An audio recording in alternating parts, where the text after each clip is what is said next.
बाहेर पाऊस पडाक लागलो की आमका घरात असा सुचता आज मी करतंय मिरचीची भजी।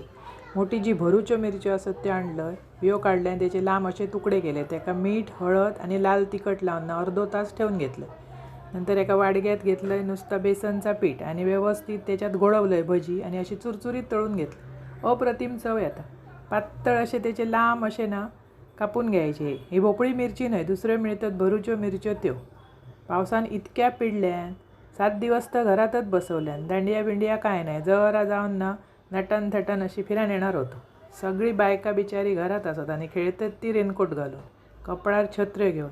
ताका आमका बघू काय आवडणार नाही आणि जाऊ काय आवडत नाही। आमचो धंदो ह्यो असा काहीतरी चुटूर पुटूर करायचा।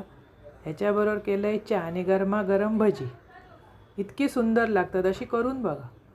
जेव्हा बेसन भिजवतात त्याच्यात मीठ अजिबात घालू नको, कारण मिरचीक मीठ मसालो हळद सगळा लावला असता, त्यामुळे ती अप्रतिम लागतात। अशी भजी करा, खावा, आवडतली तुमका बरोबर चहा। आणि आवडल्या चॅनल सबस्क्राईब करा।